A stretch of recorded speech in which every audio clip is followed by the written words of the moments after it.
भीष्म, प्रहलाद, नारद जैसे आचार्य वो स्पष्ट रूप से बता रहे हैं कि जब किसी का जो प्रेम है वो पूरी तरीके से भगवान पे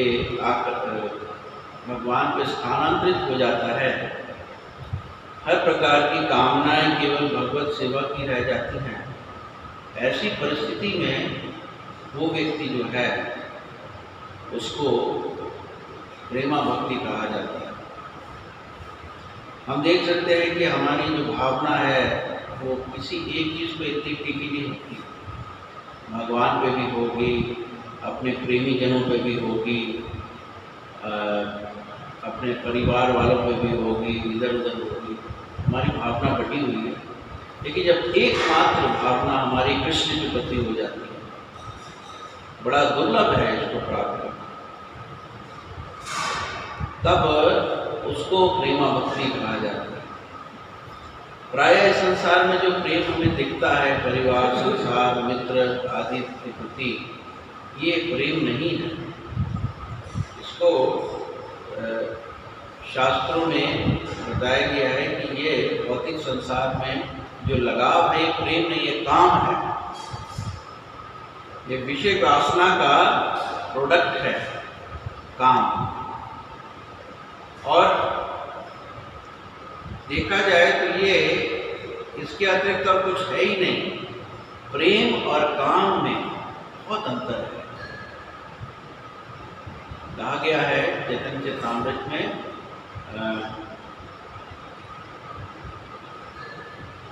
आत्मेंद्रिय प्रीति, हमारी जो इंद्रियां हैं उसकी प्रीति के लिए, अर्थात विषयों को भोगने के लिए जो भी कार्य किया जाता है उसको काम कहते हैं। आत्मेंद्रिय प्रीति तारा नाम काम, कृष्णेंद्र प्रीति, कृष्ण की इंद्रियों को प्रसन्न करने के लिए जो कार्य किया था तारा नाम प्रेम, वो प्रेम। तो आप विचार कर सकते दोनों में कितना अंतर है। हम संसार में कहते हैं हमारा इससे प्रेम हो गया, हमारे उससे प्यार है, हमारे उससे लगाव है, ये सब क्या है? ये केवल विषय वासनाओं का प्रोडक्ट है, ये सब काम। और अंतर कैसा बताया गया?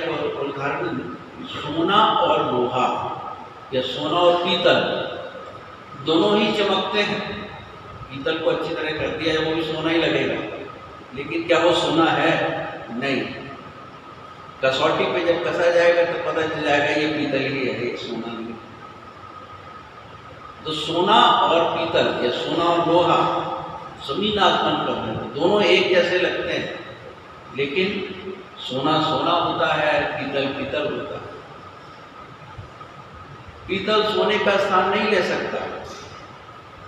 तो जो प्रेम है वो केवल भगवान से किया जा सकता है, ना किसी देवी देवता से भी नहीं किया जा सकता। लगाव हो सकता है लेकिन प्रेम केवल कृष्ण से किया जा सकता है। इस बात को हमें दिमाग में बैठा लेना है। जब तक हम इस अवस्था में नहीं पहुंच जाते हैं कि हमारा केवल भगवान से लगाव हो, तब तक हम नहीं कह सकते हैं कि हम कोई बहुत बड़े चढ़े। हम हर व्यक्ति अपने आप को झांक के देखे, हमारा अपने शरीर से बहुत प्रेम है, शरीर के लिए हम सब कुछ करने को तैयार हैं। हम कभी थक जाते हैं, नींद आ रही है, ठीक है, बाकी जब हम कल कर लेंगे, या सुबह उठने में तकलीफ होती है, तो हम अपने शरीर को ही आनंद दे रहे हैं, शरीर का ही ध्यान कर रहे हैं। ज़्यादा हम मेहनत करेंगे बीमार पड़ जाएंगे, ये हम सोच रहे हैं। लेकिन अगर हम ये सोचने लगे नहीं, कृष्ण के लिए करना चाहिए, शरीर की बात छोड़िए, हम शरीर नहीं, हमें कृष्ण के लिए करना चाहिए, कितनी ऊंची अवस्था है, बहुत ऊंची अवस्था है। हमें कृष्ण के लिए करना चाहिए। मेरा मन जो कह रहा है उसके अनुसार नहीं चलना चाहिए, हमें कृष्ण के लिए कार्य करना है। हमें संसार के लिए नहीं करना, हमें लोगों के लिए नहीं करना, हमें व्यवस्थाएं नहीं देखनी, हमें कृष्ण के लिए करना है। व्यवहारिक तौर पर जब बात आती है तो व्यक्ति बड़े आराम से निकल जाता है, अरे बिजनेस भी तो देखना है, परिवार भी चलाना है, ये भी करना है, वो। तो प्रेम उनसे है, भगवान से नहीं है। जिसका भगवान से है, मीरा जी का ऐसे भगवान से प्रेम, सब कुछ छोड़ मेरो तो गिरधर गोपाल और दूजा ना कोई। ये है प्रेम, केवल और केवल कृष्ण से, बस, और किसी चीज से। बहुत ऊंची अवस्था गोपियों का था। गोपियां सब कुछ सर्वस्व त्याग करके, बलि महाराज, गोपियां, ये उदाहरण देख रहे हैं, आत्मनिवेदन, हम सब चीजें त्याग करके जो है केवल कृष्ण की पसंद है, केवल कृष्ण की पसंद है, सब कुछ त्याग कर।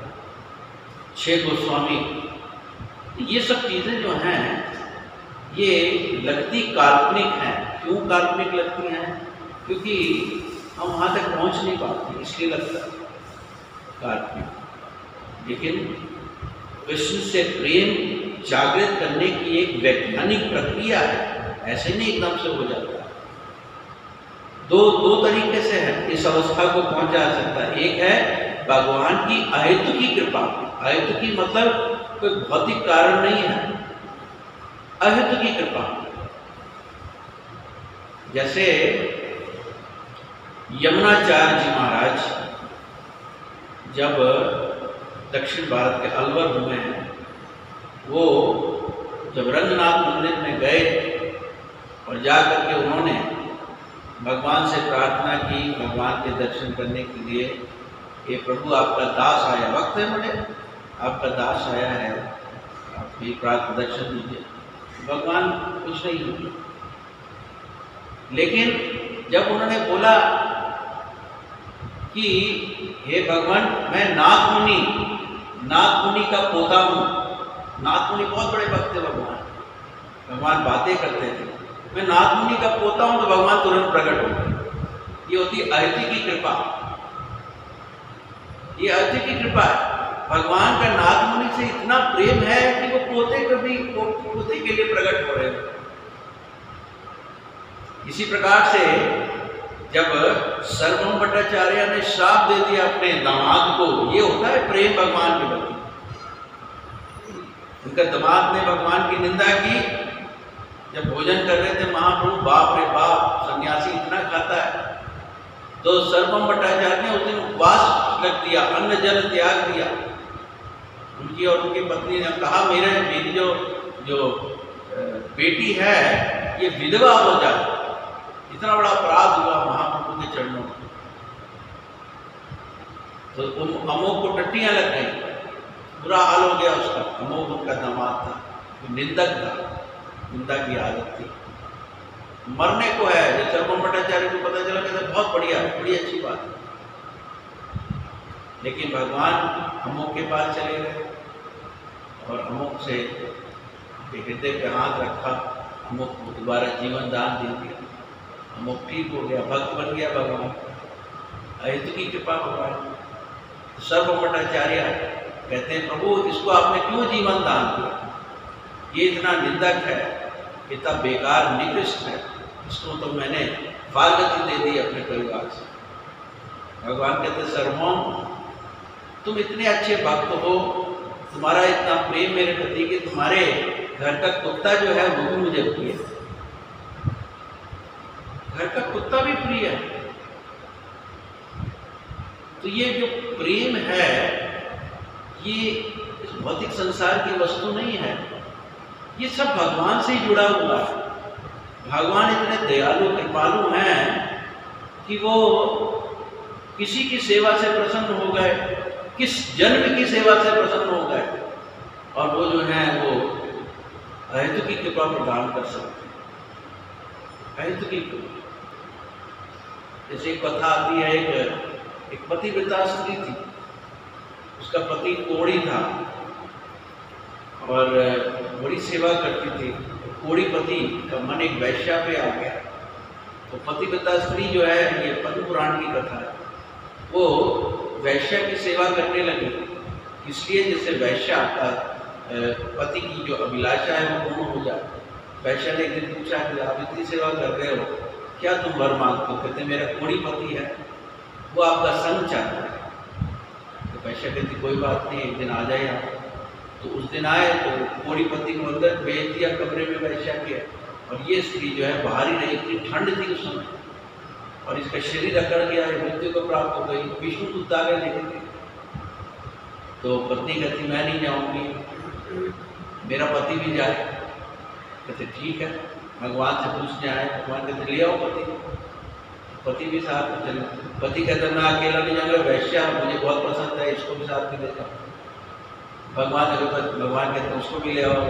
वैश्या कहती है कि मैं अकेले नहीं जाऊंगा, मेरे बहुत सारे यहाँ चहेते हैं इस पूरे नगर में, वो भी मेरे साथ जाए। मैं तभी जाऊंगा जब वो जाएंगे। तो भगवान कहते हैं उनको भी ले आओ। ये भगवान की अति की कृपा है। यद्यपि वो क्वालिफाइड नहीं है कोई भी, लेकिन फिर भी जो है भगवान कृपा कर रहे हैं। तो भगवान की अयुक्ति की कृपा किसी पे हो सकती है, तो प्रेम उसके अंदर प्रचुरित हो सकता है। इसलिए आध्यात्म बहुत अलग चीज है। पढ़ पढ़ भय पंडित, लिख लिख भय चोर, जिस विद्या से हरि मिले वो विद्या ही कोई और। बड़े बड़े ग्रंथों का, बड़े बड़े एजुकेशन डिग्री से भगवान नहीं मिल सकते। भगवान को मिलने का तरीका ही कुछ और। ये सब मदद कर सकते हैं, हम एक माहौल, अनुकूल माहौल बना सकते हैं भगवान को प्राप्त करने का। लेकिन ये जो प्रेम है, ये तो एक अलग ही वस्तु है, प्रेमा भक्ति। दूसरा है एक वैज्ञानिक प्रक्रिया, भाव अवस्था से प्रेम अवस्था में जाना। जैसे रूप गोस्वामी ने बताया, श्रद्धा आदव श्रद्धा तथा साधु संग। पहले श्रद्धा, किसी व्यक्ति के ऊपर श्रद्धा होनी चाहिए। श्रद्धा ही नहीं होगी तो कोई आगे प्रगति नहीं होगी। किसी व्यक्ति पे, किसी सज्जन व्यक्ति पे आपकी श्रद्धा होगी, साधु पे श्रद्धा होगी, हाँ ये मुझे प्रगति करा सकता है व्यक्ति, आदव श्रद्धा। उसके बाद साधु संग, उसके साथ उठना बैठना, ये देखना है काम करते क्या है, ये कैसे भजन कर रहे हैं भगवान का, साधु संग। साधु संग के बाद फिर किस तरीके से मैं भक्ति में प्रगति करूं, भजन क्रिया, किस प्रकार से भजन करना। हम अपने अपने मनोधर्म से भजन करते हैं, किस मात्रा में भजन करना है, कौन सी मात्रा है जिससे मेरे अंदर परिवर्तन आएगा। परिवर्तन क्या? कृष्ण से अनुराग और संसार से वैराग्य, ये परिवर्तन है। अगर संसार से वैराग्य नहीं हो रहा है तो परिवर्तन नहीं आ रहा है, वही एक ही प्लेटफॉर्म पे चल रहे हैं बस। तो हरे भजन और भजन क्रिया पे चलने पे क्या होगा? अनर्थ निवृत्ति, हृदय का सारा कल्मश खत्म हो जाएगा। यही बताया गया प्रारंभ में, गुरु के निर्देश अनुसार व्यक्ति को चलना होता है। कब तक? जब तक उसका हृदय सारे कल्मश से मुक्त नहीं हो जाता। क्योंकि जब तक हृदय में कल्मश है तब तक बुद्धि मलिन रहेगी, हम नहीं कर पाएंगे काम, आध्यात्मिक जीवन का हम नहीं समझ पाएंगे भगवान की क्या सेवा होती है। और जब हमारी बुद्धि काम नहीं करती है, प्रगति करने के लिए दूसरे की बुद्धि का इस्तेमाल करना। आपके घर का जो है इन्वर्टर खराब हो गया, अभी क्या करोगे? आपका दूसरा कमरा जो है वहां का इन्वर्टर जो है यूज नहीं हो रहा है, उस इन्वर्टर से लगा दोगे। घर की बत्ती चली गई तो क्या करते हो? बगल वाले घर के से टाका फिट कर लेते हो, वहां से बत्ती का इस्तेमाल कर लेते हो। इसी प्रकार से समझने वाली बात है, अहंकार तक तो भैया, जब तक हमारे अंदर कल्मश है तब तक हमारा दिमाग सही ढंग से काम नहीं करेगा। कम कल्मश होगा तो थोड़ा गड़बड़ी होगी, ज्यादा कल्मश होगा तो पूरी गड़बड़ी होगी। दिमाग नहीं चलेगा, क्या करना है क्या नहीं करना ये समझ नहीं आएगा। इसलिए जरूरी है गुरु के निर्देश, गुरु जिन्हें अपना हृदय बिल्कुल साफ कर लिया है उनके अनुसार चलना। वो जैसा कहते हैं, कई चीजें हम नहीं देख सकते, कई चीजें हम नहीं देख सकते, मुझे लगता है कि ये ठीक है लेकिन होती नहीं है। तो चेक करना है, गुरु साधु शास्त्र, शास्त्र में क्या दिया है, साधु जन क्या कहते हैं, संत जन क्या कहते हैं और गुरु महाराज क्या कहते हैं। हो सकता है संत जन उसके बारे में कुछ बोलते हो, लेकिन आज के समय में वो इतना उचित नहीं है, जरूरी नहीं है। तो हम पूछने तो जाएंगे नहीं संत से कि अभी बताएं क्या है, हमने जनरल स्टेटमेंट दिया है। तो फिर क्या करना है? गुरु से पूछना, जो आज वर्तमान व्यक्ति जो है उनसे पूछना है कि ऐसे नहीं कहते ऐसे। तो हम विपथ नहीं होंगे, हम सही डायरेक्शन में चलेंगे, और जब हम सही डायरेक्शन में चलेंगे, भगवान की सही ढंग से सेवा करेंगे, तो नष्ट प्राय सुदेश, गंदगी खत्म हो जाएगी सारी। और जैसे ही वो गंदगी खत्म होगी, बुद्धि आपकी तीव्र हो जाएगी। आपको पता होगा ददामि बुद्धि योगम, क्या करना है क्या नहीं करना। अभी कंफ्यूजन रहता है, संशय आत्मा विनश्यति, संशय आत्मा बना हुआ है, करना है कि नहीं करना। उस समय आपको क्लियर विजन हो जाएगा, भगवान आपको सब चीज समझा देंगे। तो जब आपकी अनंत निवृत्ति हो जाएगी, तो सच्ची रुचि जागृत होगी भगवान के प्रति, और रुचि और बढ़ेगी।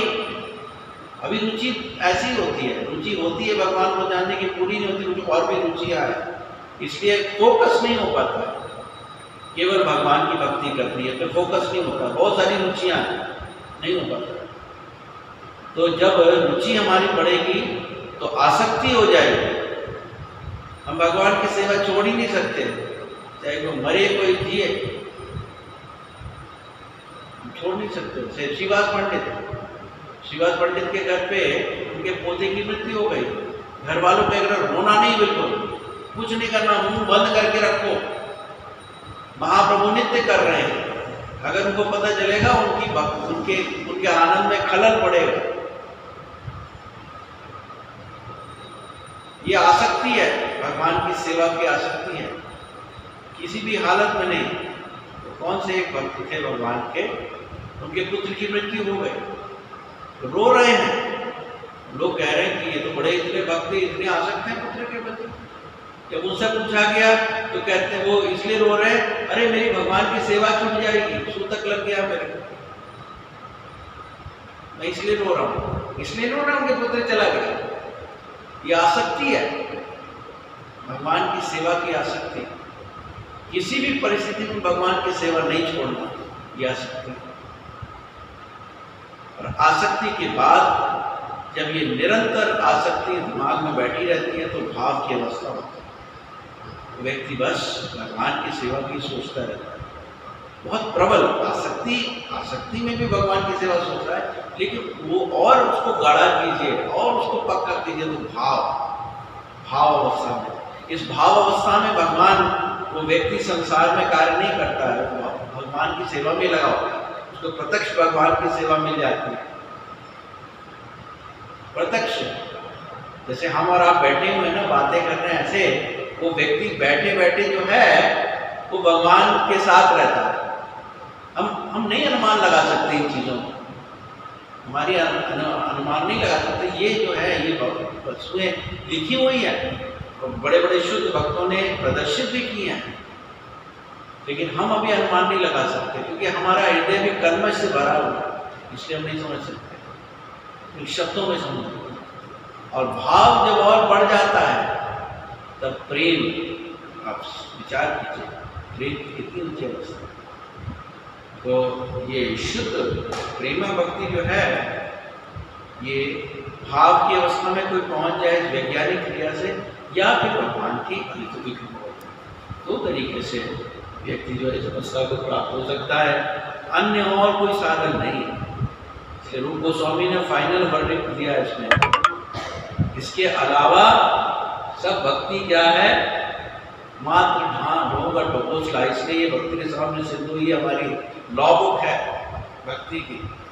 इसके अलावा कोई भी अपनी भावना जो में प्रकट कर रहा है, वो शास्त्र के अंतर्गत नहीं है। भक्ति जो शास्त्र में दी गई है, वो उसी प्रकार से तो दूध में चिकनाई, आप कैसे ढूंढोगे, लेकिन उसको उबाल करके और ठंडा करके निकाल लो तो आपको अलग से चिकनाई मिल जाएगी, वैसे नहीं पता चलेगा। तो इसी प्रकार से शास्त्रों में कहाँ कहाँ भक्ति दी गई है, हम अनुमान नहीं लगा सकते। श्रीमद् भागवत में भक्ति को और प्रकाशित किया गया है, लेकिन उसके बावजूद भी प्रैक्टिकली तौर पे वो भक्ति क्या है, ये भक्ति रसामृत सिंधु में, वो भक्ति का एक समुंदर है, उसके एक बिंदु ही है जो ज्ञान दिया, इसलिए आप अनुमान लगा सकते हैं। रूप गोस्वामी जैसे आचार्य नाना शास्त्र विचार अनेक निपुणों, सारे शास्त्रों का निचोड़ निकाल के ये भक्ति प्रकट की। तो प्रभुपाद ने जो ये प्रकट किया है, इसके अलावा कहीं और जाने की जरूरत नहीं है। इसी को पढ़िए बार बार, इसी को समझने का प्रयास कीजिए, इसी को फॉलो करने का प्रयास कीजिए। आप देखो धीरे धीरे करके आपकी कैसे प्रगति, इधर उधर मुंह मारने की जरूरत ही नहीं है। ये भक्ति साम्य सिंधु में एक एक चीज दी है। भक्ति साम्य सिंधु में पढ़ के आपको पता चलेगा आपकी स्थिति क्या है। ऐसे पता नहीं चलता भक्ति क्या है, लेकिन ये आईना है हमारी कितनी भक्ति है हमारे अंदर। हम बहुत अपने आप बड़ा गलत समझते हैं ना, कितनी है भक्ति, जरा इससे आईना लगा के देखो, पता लगाओ कहाँ है। तो प्रेमा भक्ति बहुत उच्च स्तर की भक्ति होती है। भक्ति साम्य सिंधु ग्रंथ की जय। श्री रूप गोस्वामी प्रभुपाद महाराज की। बहु जन्म करे दुष्ट